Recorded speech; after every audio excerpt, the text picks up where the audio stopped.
తెలంగాణలో పట్టభద్రుల ఎమ్మెల్సీ ఉప ఎన్నికకు పోలింగ్ కొనసాగుతోంది. ఓటర్లందరూ కూడా పోలింగ్ కేంద్రాలకు బారులు తీరారు. సాయంత్రం 4 గంటల వరకు ఈ పోలింగ్ కొనసాగనుంది. నియోజకవర్గ పరిధిలోని 605 పోలింగ్ కేంద్రాల్లో పోలింగ్ జరగనుంది. ఉప ఎన్నిక బరిలో 52 మంది అభ్యర్థులు ఉన్నారు. ఈ ఉప ఎన్నిక కౌంటింగ్ ప్రక్రియ జూన్ 5న ప్రారంభమై 6-7 తేదీల్లో కూడా కొనసాగనుంది.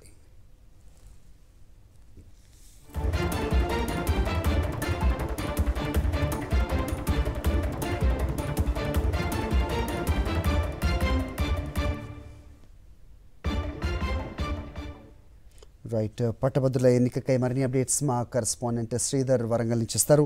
శ్రీధర్, చెప్పండి, ఎంతమంది ఈ పోలింగ్లో పాల్గొంటున్నారు, నీ ఓట్లు, అలాగే సాయంత్రం 4 గంటల వరకు అంటున్నారు, ఎలా జరుగుతుంది అక్కడ పోలింగ్ సరళి, అప్డేట్ చెప్పండి. గుడ్ మార్నింగ్ గారి. మొత్తానికి వరంగల్, నల్గొండ, ఖమ్మం ఎమ్మెల్సీ పట్టభద్రుల స్థానం జరుగుతున్న పోలింగ్ ప్రక్రియ ప్రశాంతంగా కొనసాగుతున్నది. ఉమ్మడి జిల్లా వ్యాప్తంగా 227 పోలింగ్ బూత్లు ఏర్పాటు చేశారు. ఏజెన్సీ ప్రాంతంలో కూడా ప్రత్యేకమైన కట్టుదిట్టు ఏర్పాటు చేశారు. మొత్తానికి పట్టభద్రులు చాలా ప్రశాంతంగా ఓటు హక్కు వినియోగించుకుంటున్నారు. ఎందుకంటే మండు టెండర్లు బయట ఉన్న నేపథ్యంలో మండు టెండర్లో కూడా కొంతమంది పట్టభద్రులు ఉదయం పుట్టిన ఓటు హక్కు వినియోగించుకునే పరిస్థితి మనకు కనిపిస్తున్నది. చూడొచ్చు, చాలా చోట్ల ఏజెన్సీ ప్రాంతంలో దాదాపు ఏజేడి, మన వాజేడు, వెంకటపురం మండలం లాంటి ప్రాంతాల్లో 723 మంది ఓటర్లు ఉంటే ఇప్పటికే దాదాపు 300 మంది ఓటర్లు ఓటు హక్కు వినియోగించుకున్నారు. ములుగు ఏజెన్సీ ప్రాంతంలో ముఖ్యంగా పోలీసు భారీ బందోబస్తు ఏర్పాటు చేశారు. ఎందుకంటే సాయంత్రం 4 గంటల వరకే పోలింగ్ ప్రక్రియ కొనసాగుతుంది కాబట్టి ఉదయం పూటనే ఎక్కువ మాత్రం ఓటు హక్కు వినియోగించుకునే అవకాశం ఉంది. చాలా చోట్ల ఇప్పటికే 20% వరకు పోలింగ్ బూత్లకు వచ్చి తమ ఓటు హక్కు వినియోగించుకుంటారు. కొన్ని చోట్ల మాత్రమే ఇప్పటివరకు ఆ టౌన్ ప్రాంతంలో ఒక 10% మాత్రమే పోలింగ్ నమోదైందని చెప్పొచ్చు. సాయంత్రం వరకు దాదాపు ఉమ్మడి వరంగల్ జిల్లా వ్యాప్తంగా దాదాపు 227 పోలింగ్ బూత్లో 1,73,413 మంది పట్టభద్రులు తమ ఓటు హక్కు వినియోగించుకున్నారు. చాలామంది కూడా గతంలో ఓటు వేసిన వారు ఈసారి ఒక అవగాహన లేక ఓటు హక్కు రిజిస్టర్ చేసుకోలేక చాలామంది కూడా ఓటు హక్కు కోల్పోయిన పరిస్థితి కనిపిస్తుంది. మనం వరంగల్లోని హన్మకొండ కేడీసీ దగ్గర ఉన్నాం. ఇక్కడ కొద్దిగా మందకోడిగా కొనసాగుతుందని చెప్తున్నారు. అప్పుడప్పుడు ఇది హన్మకొండలోని ప్రధానమైన పట్టణం. ఇక్కడ చాలామంది తక్కువ ఓటర్లు ఇక్కడికి వస్తున్నారు. మిగతా కొన్ని చోట్ల మాత్రం చాలామంది బారులు తీరున్న పరిస్థితి కనిపిస్తుంది. ఏదేమైనప్పటికీ కూడా గతంలో కంటే ఎక్కువ శాతం ఓటింగ్ నమోదయ్యే అవకాశం ఉంది. ప్రధాన పార్టీలు కూడా దృష్టి సారించాయి కాబట్టి 3 పార్టీలు, ఏదైతే అధికార పార్టీతో పాటు 2 ప్రతిపక్ష పార్టీలు కూడా చాలా సీరియస్గా తీసుకొని అనేక మంది కీలక నేతలు కూడా ప్రచారం చేశారు. కాబట్టి ఈసారి పట్టభద్రులు ఎటువైపు మొగ్గు చూపుతారని చూసే ఆసక్తి కనపడుతున్నది. అదేవిధంగా ఖమ్మంలో, నల్గొండలో కూడా చాలా ప్రశాంతంగా కొనసాగుతుందని తెలుస్తుంది. మొత్తానికి ఉమ్మడి వరంగల్ జిల్లా వ్యాప్తంగా మాత్రం ఇప్పటివరకు అయితే 18-20% నమోదైంది. ఇంకా దాదాపు 6 గంటల సమయం ఉంది కాబట్టి పూర్తి స్థాయిలో ఓటు హక్కు వినియోగించుకుంటారని చెప్తున్నారు. అధికారులకు కూడా ఎటువంటి ఇబ్బంది లేకుండా మండు టెండర్లు ఉన్నాయి కాబట్టి దాదాపు షామియానాలు కూడా ఏర్పాటు చేశారు, వాటర్ ఏర్పాటు చేశారు, ఎటువంటి విద్యుత్ ఇబ్బంది లేకుండా కూడా చూస్తున్నారు. కాబట్టి ఓటర్ల కోసం అన్నీ ఏర్పాటు చేశాం, ఓటర్లకు అవగాహన కూడా పెంచుతాం.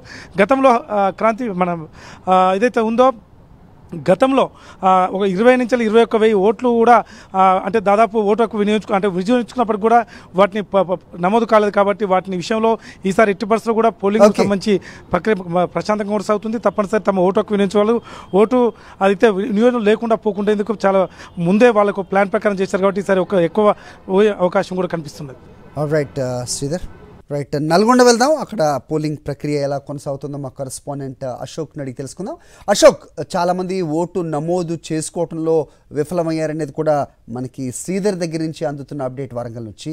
ఇక్కడ పరిస్థితి ఏ రకంగా ఉంది, ఎంతమంది ఇక్కడ ఓటర్లు ఉన్నారు, ఎంతమంది తమ ఓటు హక్కు వినియోగించుకున్నారు, అప్డేట్ ఏంటి?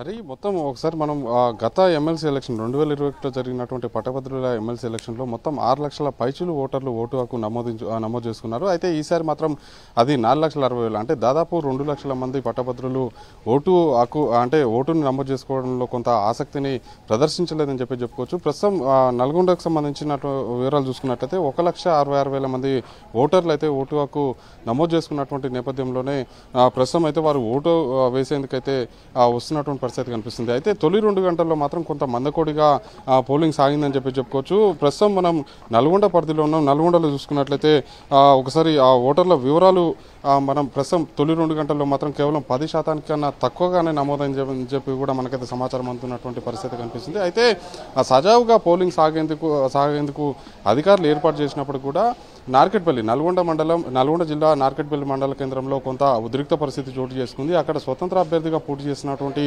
అశోక్ కుమార్ ఒక పార్టీకి సంబంధించినటువంటి కార్యకర్తలు స్థానికంగా ఉన్నటువంటి ఫంక్షన్ హాల్ వద్ద ఓటర్లకు డబ్బులు పంపిణీ చేస్తున్నారన్న సమాచారం నేపథ్యంలోనే ఆయన అక్కడికి వెళ్ళినటువంటి నేపథ్యంలోనే ఆ పార్టీకి సంబంధించినటువంటి అంటే కాంగ్రెస్ పార్టీకి సంబంధించినటువంటి కార్యకర్తలకు స్వతంత్ర అభ్యర్థిగా పోటీ చేస్తున్నటువంటి అశోక్ కుమార్కి మధ్యన వాగ్వాదం చోటు చేసుకుంది. ఈ నేపథ్యంలోనే స్వతంత్ర అభ్యర్థి అశోక్ కుమార్ వర్గానికి సంబంధించినటువంటి ఏదైతే అనుచరుల మీద కాంగ్రెస్ పార్టీకి సంబంధించినటువంటి కార్యకర్తలు దాడికి పాల్పడ్డారని చెప్పేసి కూడా ఆయన ఆరోపణ చేస్తూ పోలీస్ స్టేషన్లో ఫిర్యాదు చేసేందుకు వెళ్లారు.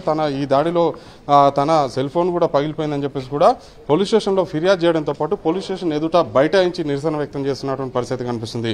అయితే నల్గొండ జిల్లాలో ఈ ఘటన ప్రస్తుతం అయితే సంచలనంగా మారినటువంటి పరిస్థితి కనిపిస్తుంది. మనం ఒకసారి చూసుకున్నట్లయితే ప్రస్తుతం పోలింగ్ బూత్ విజువల్స్లో చూపించేటువంటి ప్రయత్నం చేద్దాం. పట్టభద్రులు ఓటు హక్కు వినియోగించుకునేందుకు వస్తున్నటువంటి నేపథ్యంలోనే వారిని వాళ్ళకి సంబంధించినటువంటి డీటెయిల్స్ని పరిశీలించి ఓటు ఎలా వేయాలనేది కూడా అక్కడ ఉన్నటువంటి అధికారులు చెప్తున్నటువంటి పరిస్థితి కనిపిస్తుంది. మొత్తం నల్గొండ జిల్లాలో 203 పోలింగ్ బూతుల్లో ప్రస్తుతం అయితే పోలింగ్ అయితే సాగుతుంది. హరి.